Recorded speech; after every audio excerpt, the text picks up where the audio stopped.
बिस्मिल्लाहिर्रहमानिर्रहीम। आज हम डिस्कस कर रहे हैं इलेक्ट्रिक फील्ड को एंड आई थिंक कि आपको इसकी अंडरस्टैंडिंग हो चुकी है कि what is an electric field. It's a space और region around a charged particle where you can experience its force of attraction or force of repulsion. This is the way we describe this electric field. Okay. अब next we have discuss the electric field lines कि जो कोई भी आपका charge particle it's positive charge तो इसकी field lines किधर को होंगी, स्ट्रेट लाइन आप बनाते हैं और इसकी डायरेक्शन आउटवर्ड होती है। इसी तरह if I want to draw the field lines for the negative charge this would be like this. Okay, ठीक है जी। Then we have discussed electric field due to a point charge. उसमें क्या है कि आपके पास let's suppose you have a point charge, कोई भी आपके पास चार्ज है at and you want to know the electric field at point P. आप क्या करते हैं, एट पॉइंट पी आप एक test charge let's suppose it's Q nought उसको ला के रख देते हैं। ठीक है जी, let's suppose this is your test charge. फिर आप क्या करते हैं, between these two charge particle, और उसका क्या हमने फार्मूला किया है जी कि electric field is equal to F over Q nought. ठीक है जी। इससे अगर आप क्या करते हैं कि आपके पास दो चार्ज पार्टिकल्स हैं, आपके पास आपने you have to apply the coulomb's force Q1 Q not और डिवाइडेड बाय Q नॉट और स्केयर। ठीक है जी, Q नॉट से कैंसिल हो जाता है and you are left with Q1 over R square. ठीक है जी। इससे आपको क्या मिलता है, आपको इलेक्ट्रिक फील्ड मिल जाती है।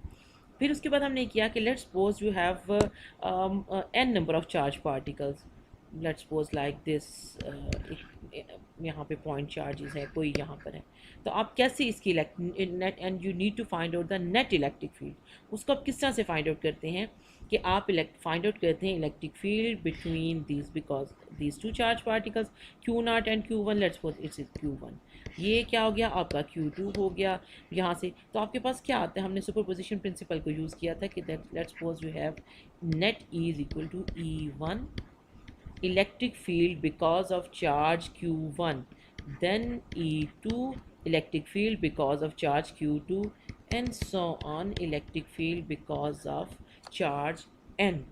Okay, so this is electric field because of more than n charge particles. ठीक है, और इसके इसी के साथ चूँकि ये जो एग्जांपल हम आज मैं कराना चाह रही हूँ, इस वक्त हम करना चाह रहे हैं, वो इसी नेट इलेक्ट्रिक फील्ड से रेलिवेंट है, तो मैं इसको अभी डिस्कस करूँगी। This problem states that 3 particles with charges Q1 Q2 and Q3 each a distance d from the origin. आपके पास कोई भी 3 चार्जेस हैं, एक का जो चार्ज है दैट इज़ प्लस Q, दूसरे का चार्ज है -2Q, तीसरे का चार्ज है -4Q, और ये कहाँ पड़े हुए हैं, ये एक डिस्टेंस d पर पड़े हुए हैं। ठीक है जी। तो अब आप क्या करते हैं, now what you have to do is you have to find the net electric field at the origin. Okay, ये जो इसके साथ इसकी फिगर है ये भी it's also given. Let's suppose मैं ये कहती हूँ कि ये जो आपका ये जो डिस्टेंस है, ये जो सेंटर है जिसको मैंने रेड किया है, that is your centre where you have to find out the electric field because of charge Q1 Q2 and Q3। ठीक है जी। और जो इनके दरमियान में डिस्टेंस है दैट इज़ गिवन कि ये डिस्टेंस जो सा है, ये हर पार्टिकल अपने ये जो सेंटर है जहाँ पर हमने net electric field find out करनी है उससे डिस्टेंस d पर पड़ा हुआ है।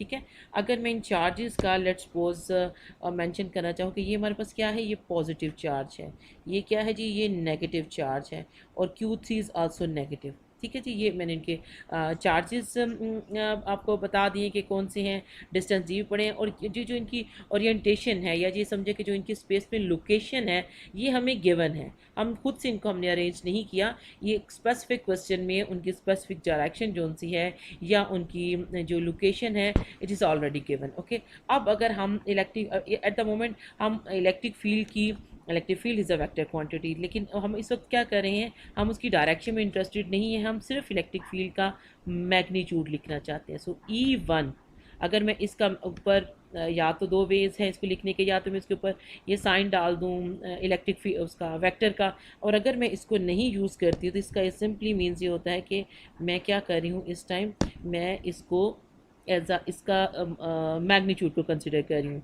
दूसरा मैग्नीट्यूड को कंसिडर करने का वे क्या होता है कि आपके पास यहाँ पे F ओवर Q नॉट है तो आप क्या करते हैं, ये चीज़ लगा देते हैं, ठीक है। मॉडुलस लेते हैं कि जो भी अंदर आपकी वैल्यूज़ आए, वट एवर आपकी वैल्यू आ रही है, आपसे क्या लेंगे, आप उसको पॉजिटिव लेंगे, ठीक है जी। सो अब यहाँ पे यहाँ पे F1 कहना चाहिए, ठीक है जी। Electric field is E1 is the electric field which is because of charge Q1। और अगर मैं इसको लिखना चाहूँ जैसे हमने भी थोड़ी देर पहले लिखा था, that is Q1 Q0, force between charge Q1 and Q0, जो कि अब Q0 कहाँ से आया, ये वो आपका टेस्ट चार्ज है जिसको आप सेंटर पे ला के रखते हैं to know the electric field of Q1, okay. And this is divided by Q0 and r square. हमारे पहले क्वेश्चन में आर था, अब हम वैल्यूज़ को रिप्लेस करते हैं।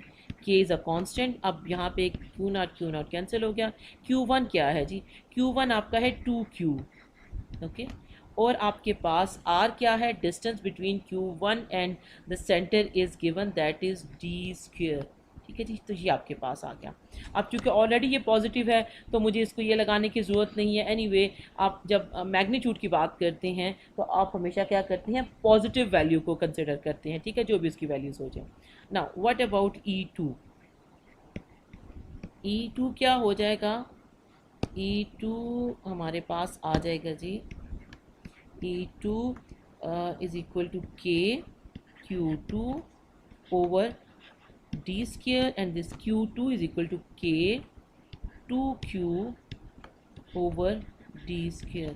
अब यहाँ पे जो E2 था, this is because of charge Q2 का जो चार्ज था दैट वाज नेगेटिव, लेकिन because we are considering only the magnitude of electric field, तो ये भी हमारे पास ये जो E2 है ये किस में आएगा, ये पॉजिटिव में आएगा, ठीक है। हम मैग्नीट्यूड की बात कर रहे हैं इलेक्ट्रिक फील्ड के, ओके जी। इस टर्म व्हाट अबाउट E3 में आपके पास क्या है, K, और वहाँ पे जो आपका Q3 ओवर डी स्क्वेयर, और यहाँ पे क्या आ जाएगा, K4Q।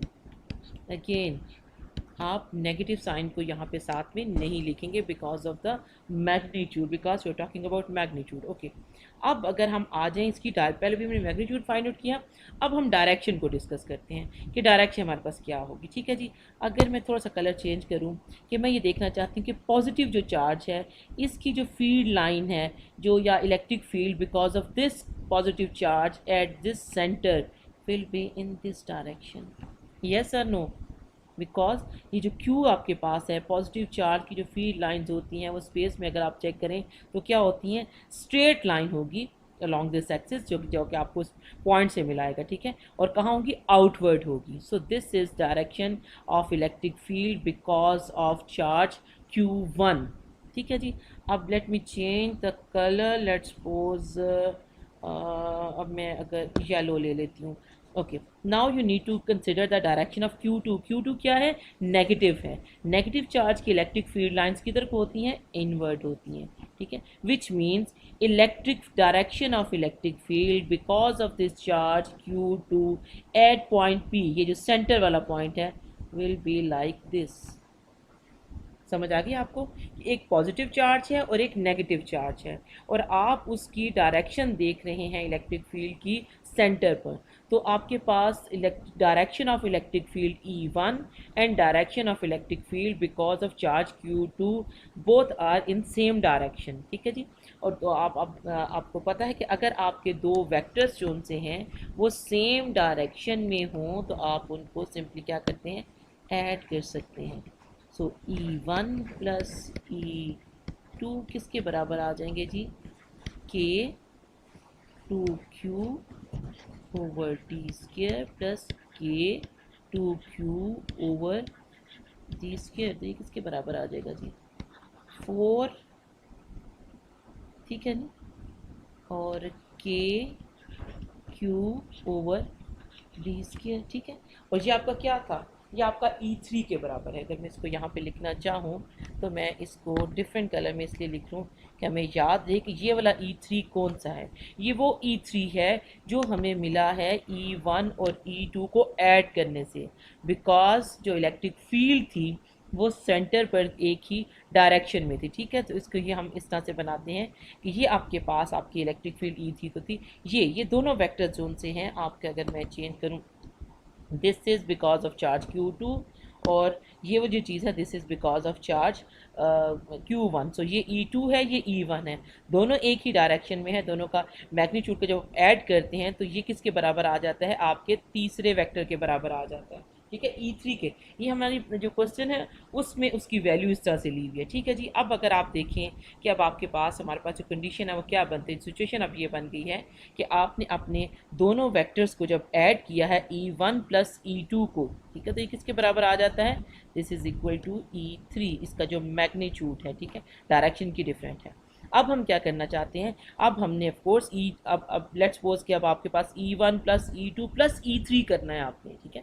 पहले आपको करने में आसानी थी, आप मैथमेटिक्स के लोग हैं, तो आई होप कि आपको इस चीज़ का सेंस होगा कि आप इस चीज़ को समझ सकते हैं कि वेक्टर को आप किस तरह से ऐड करते हैं, ठीक है। ये कोई 2+2 वाला एडिशन नहीं होगा। अब आप क्या करेंगे इस सिचुएशन में, जब आपके पास पहले तो दोनों वेक्टर्स आपके क्या थे, सेम डायरेक्शन में थे, आपने उन दोनों को सिंपली ऐड कर लिया। अब आपके पास E3 इस डायरेक्शन में है, ये अगर मैं इसको ये जो आप एरो हेड देख रहे हैं ये इस डायरेक्शन में है, और आपके पास ये वाला E3 जिसका मैग्नीट्यूड दोनों का बराबर है ये इस डायरेक्शन में है। अब आपने इनको किस तरह से ऐड करना है, ठीक है, अब हम ये देखना है। एक दफ़ा मैं फिर आपको थोड़ा सा अगर किसी को कोई कन्फ्यूजन हो तो मैं सिर्फ उस क्वेश्चन को जो उसकी फिगर्स हैं उनको एक बार सिर्फ डिस्कस करती हूँ फाइनल सोल्यूशन पे जाने से पहले, कि हमारे पास 3 चार्जेस हैं, ये एक पॉजिटिव है, ये नेगेटिव, 2 नेगेटिव हैं, ठीक है। ये उनकी ओरिएंटेशन आपको ये बना कि कहाँ और किस तरह से पढ़े में, ठीक है। आपने electric field, net electric field find out करनी है एट द सेंटर, ठीक है, जो रेड मार्क मैंने किया दैट इज सेंटर। उसका वे क्या होता है, when we have more than one charge particles, तो आप उनकी इलेक्ट्रिक फील्ड को कैसे, नेट इलेक्ट्रिक फील्ड किसी भी पॉइंट पे फाइंड आउट करते हैं, आप उनको ऐड करते हैं using superposition principle. E1 plus E2 आप इंडिपेंडेंटली E1 की वैल्यू फाइंड आउट करते हैं, फिर E2 की फाइंड आउट करते हैं, और फिर E3 की फाइंड आउट करेंगे, और फिर इनको क्या करेंगे, सिंपली ऐड कर देंगे। जब हमने ये एडिशन करने की जब हम ये कोशिश कर रहे थे तो यहाँ पे हमने नोटिस किया कि हमारा जो दो इलेक्ट्रिक फील्ड है E1 plus E2, of course अगर तो ये नंबर्स होते E1 plus E2 plus E3 तो मैं क्या करती 2 प्लस 4 प्लस 2 करके तो मेरा आंसर निकला था।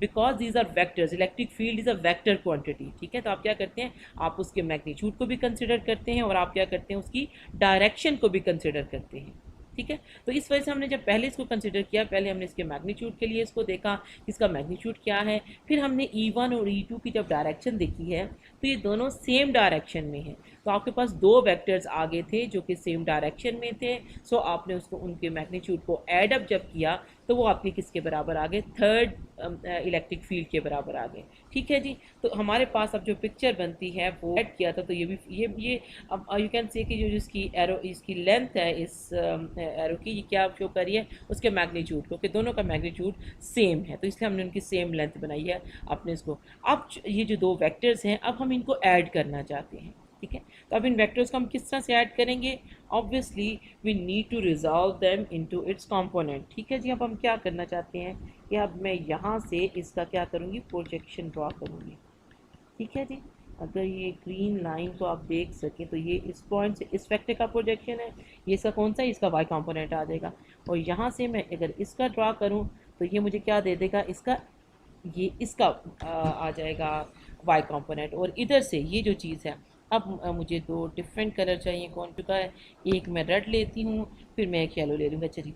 अब ये जो वेक्टर है, ये जो E3 है, अब मैं इसको रिजॉल्व कर रही हूँ, ये उसका y कंपोनेंट आ गया, अब ये वाला जो सा है इसका x कंपोनेंट आ गया, ठीक है जी, ये वाला ये जो इधर को है, और दूसरा जो सा अगर मैं इस डायरेक्शन से बनाऊँ, ये डायरेक्शन इसकी आएगी इधर को, इसकी सेम डायरेक्शन में आएंगे, एक्चुअली एक दूसरे के ऊपर आएंगे, चूँकि मैं अब अशो डिफरेंस करना चाहिए इसलिए मैंने ऊपर नीचे इनको बनाया, लेकिन ये एक ही जो आपकी ब्लैक लाइन है ना उसके अलॉन्ग आपके आएंगे दोनों वेक्टर। तो ये जो आपके रेड और ये वाला एरो है ये शो कर रहे हैं आपके एक्स कंपोनेंट को, ठीक है, जो आपका हॉरिजॉन्टल कंपोनेंट है वेक्टर ऑफ वेक्टर E3 और of vector E1 plus E2 which is again equal to E3, ठीक है ना। इस बात को समझ रहे हैं कि ये हमारे पास दोनों एक्स कंपोनेंट हैं, क्योंकि हमारे पास दो वेक्टर्स हैं, एक E3 है और एक E1 प्लस E2 है, ठीक है। तो ये जो दोनों हैं इनका ये इसके एक्स कंपोनेंट कर रहा है और ये इसके वाई कंपोनेंट शो कर रहा है, ठीक है जी। अब आपको पता है कि ये वाला आपका इसका जो वाई कंपोनेंट है वो किस चीज़ के बराबर होगा,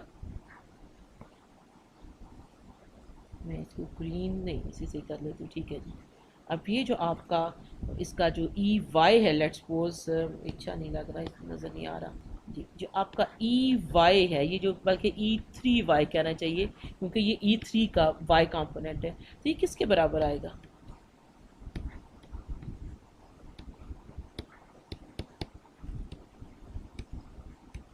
याद है आप लोगों को, जब आप यूनिट सर्कल को सॉल्व करते हैं या आप अपने ट्रिग्नोमेट्री को देखते हैं तो वहाँ से हमारे पास क्या आता है कि जो आपका वर्टिकल कंपोनेंट है, जो वाई कंपोनेंट है, वो इस चीज़ के बराबर होता है। इसका ये मतलब है कि ये वाला हो गया ई थ्री ऊपर वाले का, ठीक है, और नीचे वाला जो सा आपका ई थ्री वाई है, क्योंकि ये भी ई थ्री के बराबर है ना, तो ये भी किस चीज़ के बराबर है? ई थ्री साइन 30, ठीक है। लेकिन इसकी डायरेक्शन आपने नोट की, दोनों क्या है? ये एक दूसरे से अपोजिट डायरेक्शन में, जिसका ये मतलब हुआ कि ये दोनों एक दूसरे को क्या कर देंगे? कैंसिल आउट कर देंगे। मैग्नीट्यूड सेम है, डायरेक्शन अपोजिट है, इसका ये मतलब है कि इसका जो वाई कंपोनेंट है वो कैंसिल आउट हो रहा है, ठीक है। अब हम किससे, हमारे पास बच अब क्या जाता है? आप इस चीज़ को आई होप के समझ रहे हैं कि हमने क्या किया है।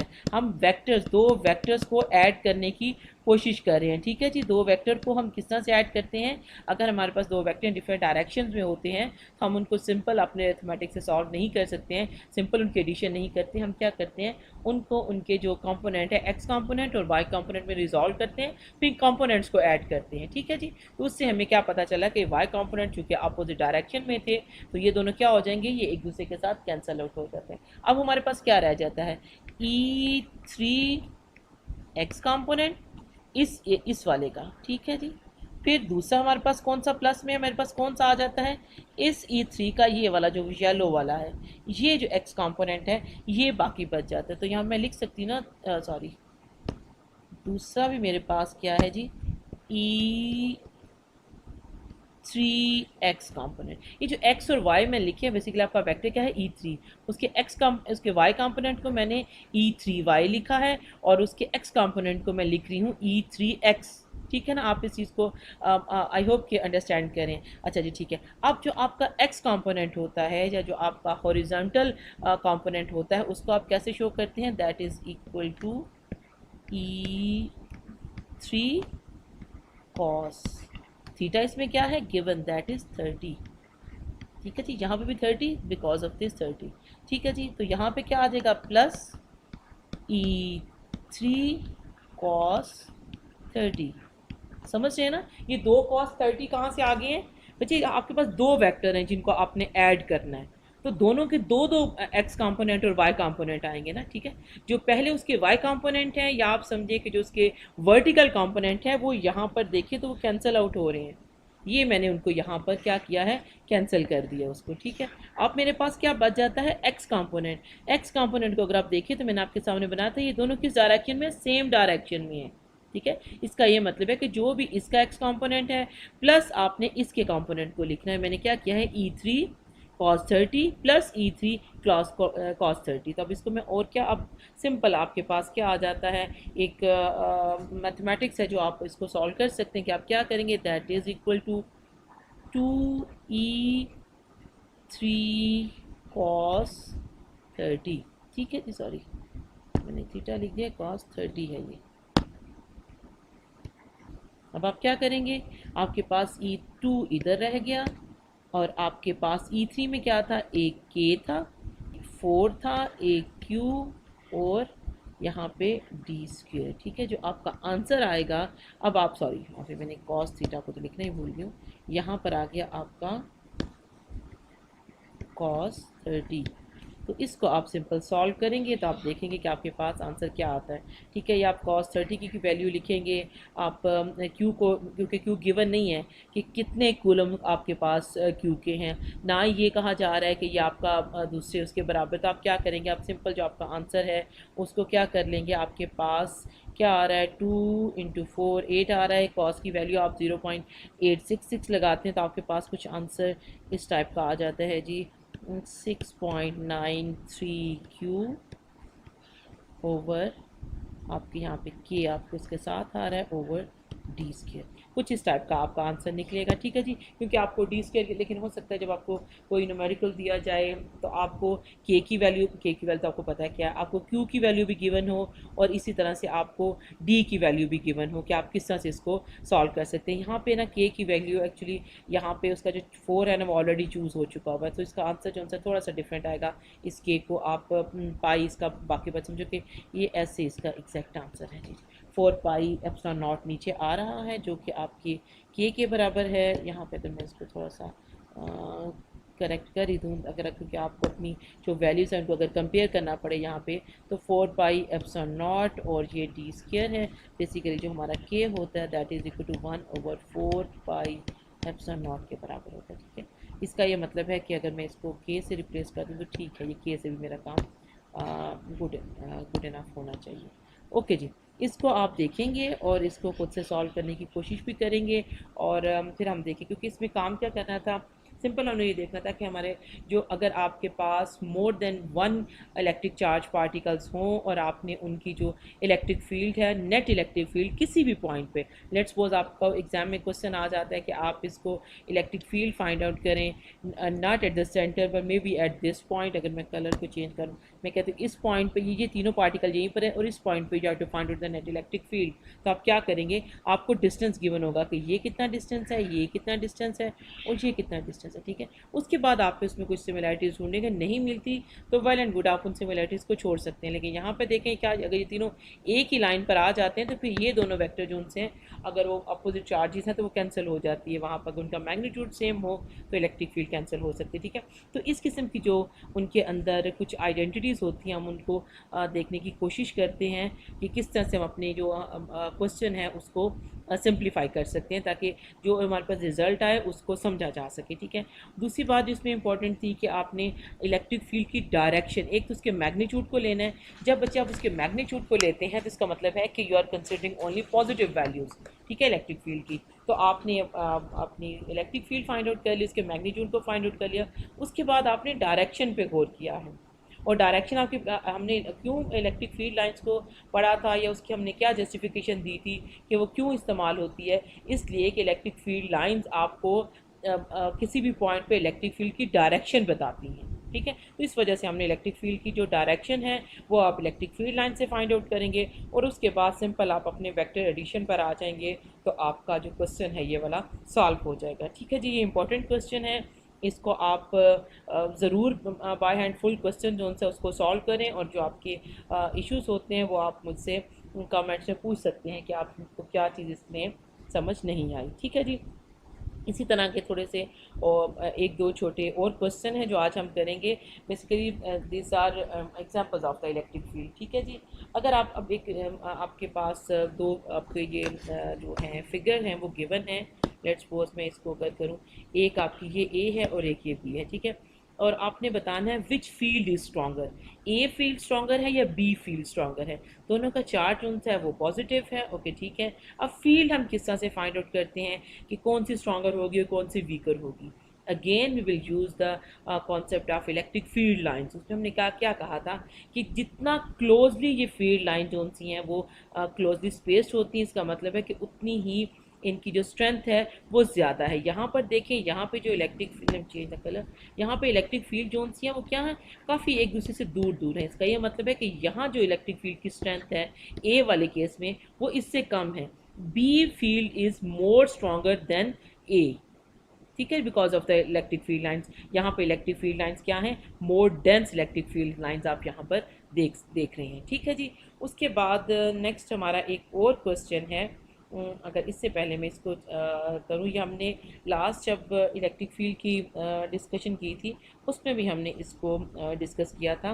If a test charge is move to a location 3 times as far as its original location, how does the electric field changes? आपने अब ये बताना है कि किस तरह से आपकी इलेक्ट्रिक फील्ड चेंज होती है। ठीक है, उसका अगर मैं इसको फिगर बनाना चाहूँ, लेट्स सपोज कि आपका ये चार्ज Q है, लेट्स सपोज कोई भी आपका पॉइंट चार्ज है और यहाँ पर आपका चार्ज Q0 है। ठीक है, मैं इसको एक्सेसिव से अलॉन्ग बनाती हूँ ताकि हमें थोड़ी समझने में आसानी हो। ठीक है जी, अब क्या करते हैं, वो कहते हैं कि आपका जो चेस्ट चार्ज Q है वो इससे 3 times जो आपने उसकी, लेट्स सपोज कि यहाँ पे वो 1 मीटर अपार्ट था फ्रॉम दिस पॉइंट चार्ज। अब यहाँ पे वो क्या हो गया है, 1 मीटर और कर दिया, 1 मीटर और कर दिया। अब आपका क्यू नॉट यहाँ पर आ गया। तो क्या होगा, ये अगर आप इसको सिंपल, अभी तो आपने बताना है कि क्या होगा, लेकिन अगर आप देखें तो ये आपका पहले दो चार्ज पार्टिकल जो उनसे थे, लेट्स सपोज Q1 और ये Q2।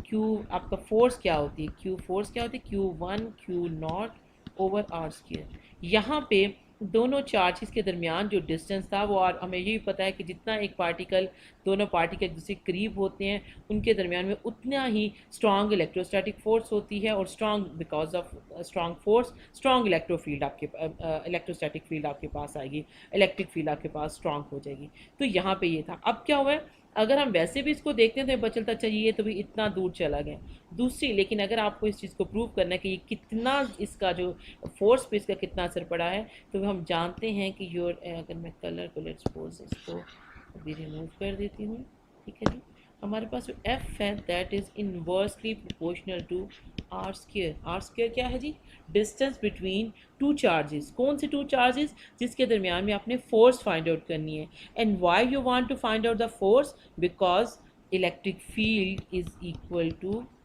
Force over Q naught. Okay, तो ये आर स्क्वायर से इसका इन्वर्स स्क्वायर लॉ का रिलेशनशिप है फोर्स का डिस्टेंस के साथ। तो क्या होगा, यहाँ पर आप क्या रखेंगे, एफ प्रोपोर्शनल टू 1 ओवर, क्या पहले आपका 1 था, आप क्या हो जाएगा 3 आ जाएगा इसका स्क्वायर। तो answer is f proportional to 1/9। ठीक है, तो ये चीज़ आपको पता चलती है कि आपकी जो इलेक्ट्रिक फील्ड है वो 1/9 इसके साथ चेंज हो जाएगी, बिकॉज फोर्स और जो डिस्टेंस का आपस में रिलेशनशिप है that is inverse square law. ठीक है, ये चीज़ आई थिंक हमने पहले थोड़ी सी डिस्कस की है, तो यही इसका आंसर आएगा। क्योंकि आपको ये नहीं पता कि इसमें Q1 क्या है, Q0 क्या है, तब आप ऑफ कोर्स यहाँ पे F की वैल्यू आपको नहीं पता, वो नहीं लिख सकते, Q0 की नहीं लिख सकते। तो ये क्वेश्चन जो सा है वो इस तरह से पूछा गया है कि आपको सिंपल ये बताना है कि how does electric field change. आपको इस तरफ नहीं जाना है कि अच्छा अब मैं कैसे बताऊँ जी, इलेक्ट्रिक फील्ड तो होता बराबर होती है F और Q0 के या Q1 ओवर आर स्क्वायर के, तो मुझे तो कुछ गिवन ही नहीं है, चार्ज तो गिवन ही नहीं है। तो आप इसमें चार्ज नहीं देखेंगे, आपने सिंपल रिलेशनशिप बताना है, या आपने जो फोर्स का बिहेवियर है उसको बताना है। ठीक है, तो इसमें जो आपके इस टाइप के जो क्वेश्चन होते हैं, मार्क्स आपके आ जाते हैं कि आप इन्वर्स के लॉ का जिक्र करेंगे या आप ये वाला रिलेशनशिप ड्रॉ करेंगे, और सिंपल एफ को इक्वल्स टू करने की बजाय आप प्रोपोर्शनल करेंगे और बताएंगे कि एफ पर इसका ये असर होता है अगर आपका जो चार्ज है दैट रिमेन सेम। ठीक है, अगर चार्ज चेंज हो जाए तो भी आपको पता है ना कि मैग्नीट्यूड चेंज हो जाता है फोर्स का। कैसे, क्योंकि because f is directly proportional to Q1 and Q2, दोनों चार्जेस के डायरेक्टली प्रोपोर्शनल था। कि इसका ये मतलब है कि अगर किसी एक का चार्ज आप चेंज करेंगे तो भी इस पर फ़र्क पड़ेगा, और अगर दोनों का चेंज करेंगे तो इस पर डबल उसका इफेक्ट होगा। क्यों, क्योंकि आपस में क्या हो रहे हैं, मल्टीप्लाई हो रहे हैं, ये फोर्स दोनों चार्जेस पे डिपेंड कर रही है। ठीक है जी, अब हमारे पास एक और क्वेश्चन है जिसको मैंने अभी ऊपर थोड़ा सा छोड़ा था, that is a test charge of 3 microcoulomb is located 5 meter to the east of a 4 microcoulomb charge। ठीक है जी, अब आपने क्या करना है, find the electric force felt by the test charge। Electric force कैसे फाइंड आउट करते हैं, हमें कैसे पता चलेगा जो आपका टेस्ट चार्ज है वो जो फोर्स को एक्सपीरियंस कर रहा है, उसको फील कर रहा है, वो किस तरह से फाइंड आउट करते हैं। Of course we use the Coulomb's law. ठीक है, अभी जिसको हमने डिस्कस किया कि F is equal to K Q1 Q2 over r square. तो आपको आर क्या गिवन है, 5 मीटर है, और Q1 कौन सा है आपके पास 3 माइक्रोकूलम है, Q2 आपके पास कौन सा है दैट इज़ -4 माइक्रोकूलम। ठीक है जी, तो ये जो फोर्स बनेगी दैट इज़ अट्रैक्टिव, क्योंकि इस वाले केस में आपके पास जो फोर्स का जो साइन है वो माइनस आता है। अगर आप बात कर रहे हैं मैग्नीट्यूड की, तो फोर्स के साथ आप साइन नहीं लगाते हैं, लेकिन आपको ये पता होता, आप बता सकते हैं कि इसकी डायरेक्शन किधर होगी और ये किधर है, अट्रैक्टिव है। ठीक है, जब Q1 Q2 को मल्टीप्लाई करेंगे तो आपके पास जो answer that is negative. Okay जी, इलेक्ट्रिक फील्ड फाइंड आउट हो गई। अब पहले हमने इलेक्ट्रिक फोर्स फाइंड आउट किया है, अब दूसरे पार्ट में हम फाइंड आउट करना चाह रहे हैं electric field at that location. ठीक है जी, अब कौन सी लोकेशन पे आपने इलेक्ट्रिक फील्ड फाइंड आउट करनी है, ऑफ कोर्स जहाँ पर आपने टेस्ट चार्ज रखा है, टेस्ट चार्ज आपका पड़ा हुआ है, जो भी आपका पॉइंट चार्ज है उससे 5 मीटर के फासले पर, तो आर आपका 5 हो गया, और जो आपने चार्ज जिसकी वजह से फाइंड आउट करना है दैट इज़ 4 माइक्रोकूलम है, और जिसने फाइंड आउट करना है दैट इज़ 3 माइक्रोकूलम। ठीक है, अगर आप एक बार ये अब ये कुछ जो आपका क्वेश्चन है ये दो तरह से सॉल्व होगा। ठीक है, अगर मैं थोड़ा सा इस क्वेश्चन को एक मिनट मूव करूँ, मुझे थोड़ी सी स्पेस चाहिए एक्चुअली। ठीक है, ये जी अगर हमारे पास ये सिचुएशन हो जाए कि अगर आपके पास f की कोई वैल्यू आ गई है, कोई x y z इसकी वैल्यू कुछ ना कुछ निकल आई है। ठीक है, तो अब आप क्या करेंगे, e को फाइंड आउट करने के लिए सिंपली आपके पास चूँकि f मौजूद है, f ओवर क्यू नॉट का फार्मूला भी आप लगा सकते हैं। ठीक है, आपके पास दूसरी इन्फॉर्मेशन भी मौजूद है कि यहाँ पर आपके पास के क्यू ओवर आर स्क्र, ये भी इंफॉर्मेशन आपके पास कंप्लीट है, लेकिन आपको एक लंबी वो करने की ज़रूरत नहीं है। आप इसी से करते हुए, क्योंकि एफ़ आप पहले फाइंड आउट कर चुके हैं, आप यहाँ से क्या करेंगे, इलेक्ट्रिक फील्ड फाइंड आउट कर लेंगे। ठीक है, अब अगर आपने इलेक्ट्रिक फील्ड फाइंड आउट किया या फोर्स फाइंड आउट किया, तो आपको फोर्स उनकी डायरेक्शन बतानी पड़ेगी कि इलेक्ट्रिक फील्ड की डायरेक्शन किस तरफ है। ठीक है जी, ये काम आपका हो गया। आई थिंक अब मैं कुछ एग्जांपल्स आपको दे दूंगी। ये तो हमने सोल्यूशन टू सम एक्सटेंट हमने डिस्कस कर लिया है। अब कुछ एग्जांपल मैं आपको आज गूगल क्लासरूम में रख दूंगी, जो कि आपने एज एन असाइनमेंट सॉल्व करनी होंगी। ठीक है, तो ये हमारा था इलेक्ट्रिक फील्ड का टॉपिक, जिसमें हमने क्या किया है, सबसे पहले हमने एक कोई चार्ज है, कोई पॉइंट चार्ज है, उसकी इलेक्ट्रिक फील्ड फाइंड आउट की है किसी पॉइंट पी पर।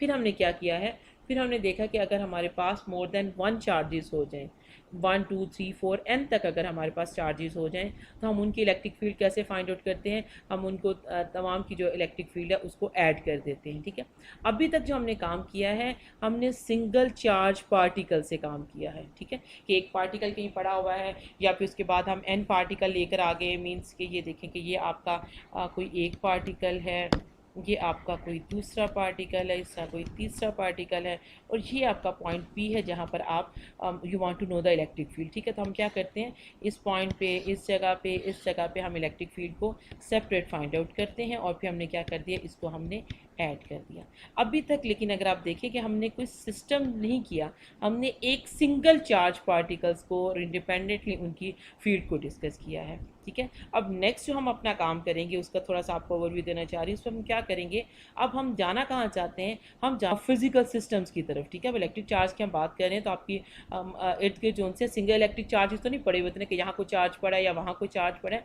आपके पास सिस्टम्स है, आपके पास जो भी आपका मैटर है, जो भी आपका मटीरियल है, that is composed of charge particles. ठीक है, तो पार्टिकल्स का जब आप सिस्टम की तरफ जाएंगे, अब हम क्या करेंगे, ऑफकोर्स जो समझने का वे होता है, हम ईजीएस्ट से फिर अपने सिस्टम को कॉम्प्लिकेट करते चले जाते हैं, और फिर हम अपने जो हमारा फिजिकल सिस्टम होता है, जो हमारा रियल सिस्टम होता है, हम उस पर पहुंच जाते हैं। ठीक है, तो पहले हमने क्या किया, हमने सपोज किया, ये जो हम आइसोलेटेड सिस्टम बनाते हैं, ये एक तरह की हमारी सपोजिशन होती है कि भाई बाकी जो सी चीज़ें हैं उनको हम इग्नोर कर देते हैं, अदरवाइज उनका जो इंट्रैक्शन होगा वो उस चीज़ को चेंज कर देते हैं। ठीक है, अब हम नेक्स्ट क्या करेंगे, फिर अब हम आएंगे ऐसे सिस्टम के ऊपर जिसमें सिर्फ 2 चार्ज पार्टिकल एग्जिस्ट करते हों। ठीक है, उसके बाद फिर हम आ जाएंगे मल्टी पार्टिकल सिस्टम पे, ऐसा सिस्टम जिसके ऊपर ढेर सारे, इवन हम मिलियंस में कहेंगे कि आपका जो ओरिजिनल छोटा सा भी आप कोई एक आधा लेट्स सपोज इतनी से आप कोई वायर लेते हैं, कोई चीज़ लेते हैं, तो उस पर भी आपके मिलियंस के करीब चार्ज पार्टिकल्स आ जाते हैं। फिर हम उनको लेके चलेंगे, और उससे फिर हम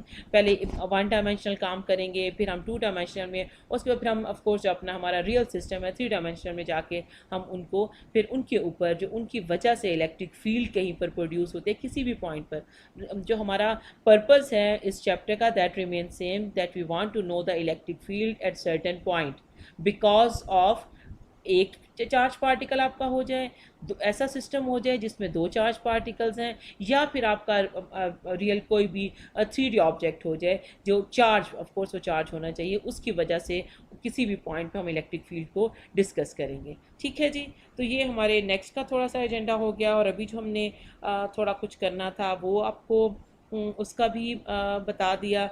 मेन पॉइंट यही था कि अगर आपके पास एक से ज़्यादा चार्ज पार्टिकल हैं और आप उसकी इलेक्ट्रिक फील्ड फाइंड आउट करना चाहते हैं तो आप उनको सिंपल क्या करते हैं, ऐड करते हैं। और मैथमेटिक्स हो जाए या फिज़िक्स हो जाए, जब भी हम कोई फिज़िकल प्रॉब्लम सॉल्व करने की कोशिश करते हैं तो जो अप्रोच होती है कि जिसके थ्रू ऑफ कोर्स आप एक डिफ़िकल्ट, अगर मैं E1 प्लस E2 ना भी करती और मैं इनको सेपरेट भी सॉल्व करना चाहती तो ये क्वेश्चन सॉल्व होता है। लेकिन always we look for the symmetries. Symmetry से क्या होता है कि आप अगर इस किस्म के अपने सिस्टम में कोई भी आपकी जो रियल प्रॉब्लम है उसमें किसी किस्म की जो सिमेट्रीज आप ढूंढते हैं, जो चीज़ें मिल जाती हैं, उससे आपका जो सॉल्यूशन है, जो आपकी प्रॉब्लम है, वो क्या हो जाती है, आसान हो जाती है। तो इस वजह से हम इन चीज़ों को देखा हमने एक स्पेसिफिक एग्जांपल लेके कि किस तरह से हम सिमेट्रीज अगर अपने क्वेश्चन में फाइंड आउट करने की कोशिश करते हैं और उससे जो हमारा क्वेश्चन है वो लाट ईजियर हो जाता है एज़ कम्पेयर टू कि अगर हम उस चीज़ को ना यूज़। ठीक है जी। तो आज का जो हमारा टॉपिक है दैट इज़ इलेक्ट्रिक डाइपोल। ठीक है, अब डाइपोल क्या होता है? It's the two charge particles of magnitude q which means same magnitude, let's suppose q, but of opposite sign. दो चार्जेस हैं आपके, उनका मैग्नीट्यूड सेम होना चाहिए। अब मैं क्या कंस्ट्रक्ट कर रही हूँ, इलेक्ट्रिक डाइपोल को, डाइपोल का आपको बता रही हूँ कि two charge particles of magnitude q but of opposite sign separated by a distance d। ठीक है, this configuration is termed as electric dipole, which means कि अगर मैं इस चीज़ को बनाने की कोशिश करूं तो लेट्स सपोज से आपका चार्ज एक हो गया, लेट्स सपोज पॉजिटिव, और यहाँ पे मैं दूसरा चार्ज बना लेती हूँ कि ये हो गया नेगेटिव। ठीक है, अब अगर आपको डिस्टेंस फाइंड आउट करना हो इनके दरमियान में तो आपको पता है कि हम सेंटर से इसको लेते हैं। यहाँ पे अगर रूलर यूज़ करूँ कि ताकि मेरी जो लाइन है वो थोड़ी स्ट्रेट लगे, तो ये चीज़ और ये चीज़, ठीक है जी, यहाँ से आप समझें कि थोड़ा सा मैं इसको अगर ये कुछ ज़्यादा ही हो गया, चलें जी। मैं एक्चुअली इसका जो डिस्टेंस है ना, सॉरी, ये जो इसका डिस्टेंस है सेंटर से वो यहाँ पर मेंशन करना चाह रही हूँ। ठीक है जी, ये हो गया और ये आ गया, ये आ गया, ये है डिस्टेंस d, विच मीन्स अभी जो हमारे पास कॉन्फ़िगरेशन है दैट इज़ इलेक्ट्रिक डाइपोल कि you have two charges q और दूसरी मैग्नीट्यूड भी q है, लेकिन एक क्या है पॉजिटिव और एक क्या है नेगेटिव। ठीक है जी, ये हमारा हो गया इलेक्ट्रिक डाइपोल। अब हमारा काम क्या है? हमारा काम ये है कि हम ये चाहते हैं कि इस इलेक्ट्रिक डाइपोल की वजह से, ठीक है, लेट्स सपोज मैं इसको अगर दोबारा कहीं नीचे करके बनाना चाहूँ ताकि मैं कंप्लीट फिगर बना सकूँ तो मैं इसको थोड़ी देर के लिए रिमूव करती हूँ। हम ये करना चाहते हैं कि लेट्स सपोज कि यहाँ पर मेरा कोई डाइपोल है, ठीक है, और मैं क्या कर रही हूँ, किसी इस पॉइंट P पे मुझे क्या फाइंड आउट करना है, electric field because of this dipole. Dipole क्या है, चार्ज है। ठीक है जी, इसकी वजह से मैं इसको देखती हूँ कि मेरे किसी एक पॉइंट पे इलेक्ट्रिक फील्ड कितनी प्रोड्यूस होती है। ठीक है, अब मुझे दोबारा ज़रा यहाँ पे अगर मैं अपने डाइपोल्स बना लूँ ये देखने के लिए, लेट्स सपोज कि ये मेरा पॉजिटिव चार्ज है और यहाँ पर मेरा नेगेटिव चार्ज है। ठीक है, अब मैं अगेन अगर रूलर का यूज़ करूँ, मैं इस डिस्टेंस को दोबारा ड्रॉ करूँ जो कि d है, ठीक है, तो यहाँ पर आ जाएगी जी ये डिस्टेंस और ये डिस्टेंस, ये हो गया, इसको यहीं पे रहना है, ये हो गया d। थोड़ा सा और इसको करूँ, ओके। अब हमने क्या करना है, अब मुझे डिस्टेंस देखना है जो कि इस पॉइंट का, ठीक है, अगर मैं इनके ये वाला पॉइंट जो मैं लेना चाह रही हूँ, ठीक है, अब इसमें एक और इशू है कि मुझे पॉइंट थोड़ा सा चेंज करना पड़ेगा कि ये पॉइंट है, यहाँ से लेके मैं एक स्ट्रेट लाइन ड्रॉ करती हूँ यहाँ तक। ठीक है जी, ओके। अब इसको मैं थोड़ा रिमूव कर दूँ यहाँ से। ठीक है जी, ये मेरा पॉइंट हो गया पॉइंट P। यहाँ पे मैंने क्या फाइंड आउट करना है, इलेक्ट्रिक फील्ड फाइंड आउट करनी है। किसकी वजह से करनी है, because of this positive charge let's suppose और because of this negative charge. ठीक है, अब ये एक सिस्टम बन गया है। यहाँ पे अगर मैं एक ड्रॉ करूँ तो ये क्या हो जाएगा, इसका सेंटर हो जाएगा। ठीक है, ये इसका सेंटर है यहाँ पे। ओके अब क्या है जी, अब हम डिस्टेंस देखना चाहते हैं, क्योंकि आपको पता है कि जिस पॉइंट पे आपने लेट्स सपोज आपने यहाँ पे अगर अपना चार्ज क्यू नॉट रखा था ला के, तो क्या करता है वो आपके जो सिस्टम है उससे आपने क्यू नॉट तक का डिफरेंस देखना होता है, ठीक है। तो अब मैं दो तरह की यहाँ पे लाइंस ड्रा करती हूँ। एक डिस्टेंस वो है जो इस पॉइंट पी को मैं, ये कलर थोड़ा अच्छा नहीं है, ओके अगर मैं इस पॉइंट पी से यहाँ पे लाइन ड्रा करूँ और मैं फाइंड आउट करना चाहूँ कि इस पॉइंट पी का नेगेटिव चार्ज के साथ कितना डिस्टेंस है, ठीक है, वो जी है हम उसको कह देते हैं आर माइनस, ताकि हमें ये पता चल जाए कि हम आर क्यू माइनस की बात कर रहे थे, ठीक है। ये हो गया आपका यहाँ पे मैं इसको बना दूँ इसका एरवर्ड कि मैं डिस्टेंस की बात कर रही हूँ, यहाँ पे मैंने मेंशन करती हूँ आर माइनस, ठीक है जी। इसी तरह से अगर मैं अब ड्रा करना चाहूँ अदर डिस्टेंस, उसको मैं इधर ही बना लेती हूँ, ठीक है, ये ऊपर ही ख़त्म हो जाएगा। ये वो डिस्टेंस है जी। अगर मैं इसको दूसरे कलर से बनाऊँ, ग्रीन ना हो तो येलो और रेड है, और लेट्स सपोज मैं देखूँ कि अगर मेरे पास कोई और कलर ऐसा जो डिफ्रेंशिएट कर सके, चलिए मैं ब्लू ले लेती हूँ, ठीक है, लेट्स सी कि क्या होता है उसके साथ। अब दूसरा जो डिस्टेंस है वो आपने बनाना है जी पॉजिटिव चार्ज का, जो कि इसके सेंटर तक आएगा। यहाँ पे मैं क्या लिखूँगी, आर प्लस, ठीक है जी। आर प्लस आर माइनस क्या है, पॉजिटिव चार्ज का उस पॉइंट पी तक का distance that is r plus, negative charge का उस पॉइंट पी से difference that is termed as r minus, ठीक है जी। अब हम एक और चीज़ इंट्रोड्यूस करवाते हैं, डिस्टेंस जो कि सेंटर तक का है। एक्चुअली आपने अलग अलग का फाइंड आउट कर रहे हैं, लेकिन हम किस चीज़ में इंटरेस्टेड हैं, सेंटर में। इस वजह से कि जब भी अगर आप यहाँ पे देखें कि इन चार्जेस की जब मैंने लिया है डिस्टेंस मैंने फाइंड आउट करने की कोशिश की, तो मैंने सेंटर से लिया। ये हम हमारा एक रूल है कि हम उसके सेंटर से लेते हैं, कोई भी अगर मैथ्स है, कोई भी आपके पास सिस्टम है। तो यहाँ पे भी क्या होगा, हमें जो असल अपना जो इन टर्म्स ऑफ रिक्वायर्ड है हमारा डिस्टेंस दैट इज़, अगर अब मैं इसको किससे बनाऊँ, कोई और कलर देख लूँ, एक मिनट, जस्ट टू डिफ्रेंशिएट मैं ये वाला ले लेती हूँ, ठीक है जी। ओके ये मेरा डिस्टेंस है यहाँ तक और ये यहाँ वाला, ठीक है जी। इसको मैं ड्रा करती हूँ, इसको मैं नाम देती हूँ कि ये जो डिस्टेंस है that is what, that is Z, ठीक है जी। जी क्या है, जी आपके डाईपोल आपका एक सिस्टम है, टू पार्टिकल सिस्टम है लेट्स सपोज। उसमें क्या आप करते हैं, उसका उसके सेंटर से लेके उस पॉइंट पी तक, यानी कि इसका ओवरऑल जो इफेक्ट आप पॉइंट पी पे देखेंगे वो कितना है, वो हो गया जी। इससे बच्चे इस ये जो क्वेश्चन है इसमें इन चीज़ों की अंडरस्टैंडिंग बहुत ज़रूरी है कि हम कौन सी डायरेक्शन या कौन सी डायमेंशन ले रही हैं, ठीक है। उस पर फिर आपकी जो आगे सारी कैलकुलेशन है ना वो डिपेंड करती है। सो अगेन अगर आप देखें कि मैंने पहले क्या किया है, पहले मैंने किया है कि एक पॉजिटिव चार्ज से इस पॉइंट पी तक का मैंने डिस्टेंस लिया है दैट इज़ आर प्लस। फिर मैंने नेगेटिव से पी तक का डिस्टेंस लिया है कि ये जो नेगेटिव चार्ज है इस पॉइंट पी पे इसका क्या इफ़ेक्ट है, वो देखने के लिए ऑफ कोर्स मुझे डिस्टेंस चाहिए दैट इज़ आर माइनस। ये प्लस और माइनस मैंने लिखे हैं सिर्फ इसलिए ताकि आप डिफ्रेंशिएट कर सकें कि एक डिस्टेंस पॉजिटिव चार्ज का पॉइंट पी से है और दूसरा डिस्टेंस नेगेटिव चार्ज का है, ठीक है। फिर मैंने एक और जो लेंथ है वो डिस्क्राइब किया है दैट इज़ जी। जी क्या है, जी डाईपोल के सेंटर से उस पॉइंट पी तक का डिफरेंस है। ओके अब इस पॉइंट पी को अगर हम थोड़ा सा देखें तो इस पॉइंट पी पे मुझे चाहिए है इलेक्ट्रिक फील्ड, ठीक है।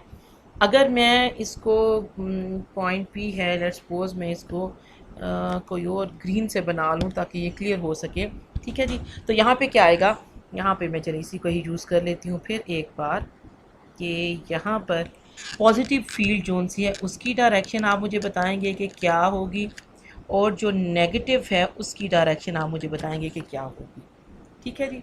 अब देखिए अगर आप इसको, ये पॉजिटिव चार्ज पड़ा हुआ है यहाँ पे, इसकी इलेक्ट्रिक फील्ड की जो डायरेक्शन है वो फॉर श्योर किधर को है, आउटवर्ड है। तो यहाँ पे क्या होगी, इधर को जाएगी, ठीक है। और ये जो आपका नेगेटिव चार्ज है इसकी फील्ड लाइंस किधर को होती हैं, इनवर्ड होती हैं, ठीक है ना। इसका ये मतलब है कि इस पॉइंट पर भी, ये जो पॉइंट पी है इस पर भी इसकी लाइंस किधर को होंगी, किस तरफ जाएंगी भाई, इनवर्ड जाएंगी, यानी कि पार्टिकल की तरफ जाएंगी, ऐसे को बनेगी ये लाइन, ठीक है।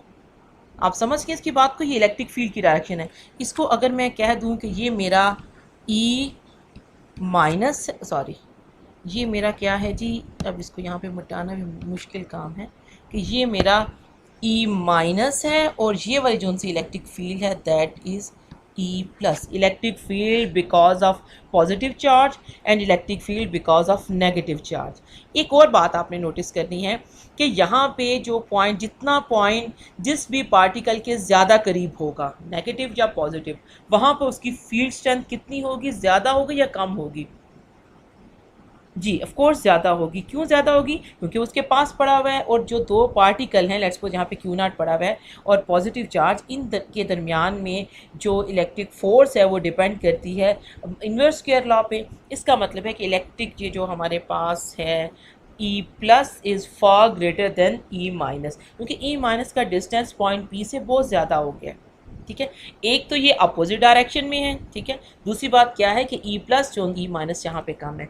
अब ये मेरी मैटर ऑफ चॉइस पे डिपेंड कर रहा है कि मैंने पी इधर बनाया। अगर मैं पी को बच्चे इस साइड पे बना देती, ठीक है, अगर मैं यहाँ पर पी लेके आती तो आपका क्या होता?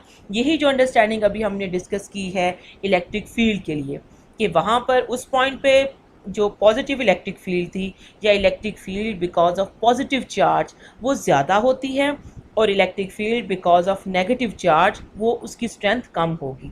ठीक है, लेकिन यही बात अगर आप, या वो उनके दरमियान जो फोर्स है वो कम होगी। लेकिन अगर मैं इसको अपोजिट साइड पे इस पॉइंट पी को ले लूँ तो ये चीज़ क्या हो जाएगी? रिवर्स हो जाएगी। यहाँ पे इलेक्ट्रिक फील्ड जो सी है बिकॉज ऑफ नेगेटिव चार्ज उसकी स्ट्रेंथ ज़्यादा हो जाएगी, और जो दूसरा है उसकी कम हो जाएगी। ठीक है, ऑफ कोर्स हमें क्वेश्चन करना है तो कोई एक तो हमें चीज़ को सपोज करना होता है, तो हमने फ़िलहाल यही ले लिया। ये जस्ट अंडरस्टैंडिंग के लिए था कि हम ये काम कर रहे हैं। ठीक है जी, अब देखें, अब अगर हम ये जो है मेरा डिस्टेंस, ये सॉरी रेड की, तो ये रेड आ गया, ये जो डिस्टेंस है जो सेंटर से था, अगर इसको यहाँ पे देखें तो क्या मैं इसको लिख सकती हूँ ये वाली चीज़ जो उनसे कि ये जो हाफ है यहाँ तक आ रहा है और ये वाला यहाँ तक है, ये d/2 और d/2 है।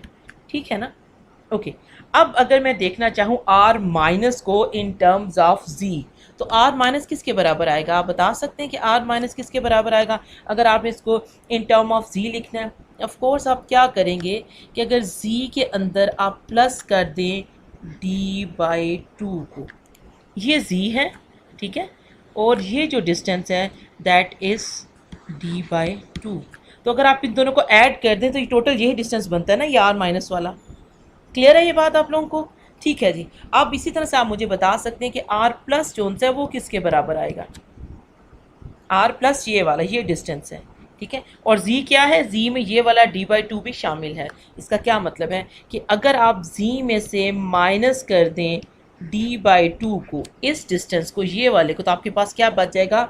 r plus. बट ये पॉइंट समझना ज़रूरी है कि समझो कि अगर मैं इसको बिंग टीचर रेट करूँ इलेक्ट्रिक डायपोल की, जब हम कैलकुलेशन करना चाहेंगे या उसको समझना चाहें, तो इसमें यही पॉइंट है कि आप r प्लस और r माइनस को किसके इक्वल रखते हैं। ठीक है, किस तरह से आपको आप उसको इन टर्म्स ऑफ z लिखते हैं, बिकॉज अब आपके पास सेपरेट चार्ज पार्टिकल्स नहीं है कि आप r प्लस और r माइनस से लेके उसको सॉल्व कर लें। Now you have a system of two charges up of opposite magnitude. ठीक है जी, तो अब आपने क्या करना है? आपने इसको कंसिडर करना है कि आप किस तरह से इसको कर रहे हैं। सो r प्लस हमारा निकला है किसके बराबर आ गया है जी? z माइनस 1/2 के, और r माइनस किसके बराबर आया है? z प्लस 1/2 d के। और d/2 क्या है? d is the distance between positive and negative charge. और अगर आप, क्योंकि जी जोन है वो उसके सेंटर तक आ रहा है, ये उसका सेंटर तक था, तो ऊपर वाला d/2 नीचे वाला d/2, तो टोटल डिस्टेंस क्या हो गया? d। आई होप कि ये पॉइंट आपको, तो आप मुझसे अभी कमेंट्स में इसको पूछ सकते हैं। ठीक है जी, अब हम क्या करना चाहते हैं? अब हम e की वैल्यू देखते हैं कि हमारे पास e क्या आएगा। अब नेट e की बात करते हैं। ठीक है जी, तो नेट e हमारे पास आ जाएगा that e is equal to क्या वाला, कितनी इलेक्ट्रिक फील्ड है हमारे पास इस वक्त? ई प्लस मैंने ऊपर बनाई है, प्लस मैंने कौन सी बनाई है? ई माइनस बनाई है।